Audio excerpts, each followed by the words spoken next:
বৈদ্যুতিক তারের সাথে ধাক্কা লেগে পড়ে থাকা বিশাল একটি বাজ পাখি উদ্ধার করেছেন নাটোরের পরিবেশ কর্মীরা। সিংড়া পরিবেশ কর্মী ও সাংবাদিকদের সহায়তায় উদ্ধার করা বাজ পাখিটিকে সুচিকিৎসা দেওয়ার জন্য নেওয়া হয় উপজেলা প্রাণী সম্পদ দফতর ও ভেটেরিনারি হাসপাতালে। ৩১ মে সকাল ১১টায় সিংড়া বাস স্ট্যান্ডে বৈদ্যুতিক তারের সাথে ধাক্কা লেগে পড়ে যায় বাজ পাখিটি। পরে খবর পেয়ে সিংড়া মডেল প্রেস ক্লাবের সভাপতি এস.এম. রাজু আহমেদ, সাংগঠনিক সম্পাদক রবিন খান ও পরিবেশ কর্মী মাসুদ রানা বাজ পাখিটিকে উদ্ধার করে সিংড়া উপজেলা প্রাণী সম্পদ দফতর ও ভেটেরিনারি হাসপাতালে নিয়ে যান। সেখানে ডাক্তারদের পরামর্শে সুচিকিৎসা দেওয়া হয় বাজ পাখিটিকে।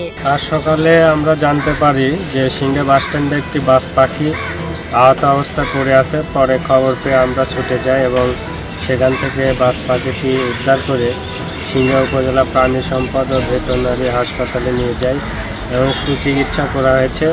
বাজ পাখিটি পুরোপুরি সুস্থ হলে সেটি বন বিভাগের মাধ্যমে অবমুক্ত করা হবে কিংবা তাদেরকে হস্তান্তর করা হবে। বাজ পাখিটি পুরোপুরি সুস্থ হলে বন বিভাগের কাছে হস্তান্তর করা হবে বলে জানান সিংড়া মডেল প্রেস ক্লাব ও পরিবেশ উন্নয়ন ও প্রকৃতি সংরক্ষণ ফোরামের সভাপতি এস.এম. রাজু আহমেদ এবং সাংবাদিক ও পরিবেশ কর্মী রবিন খান।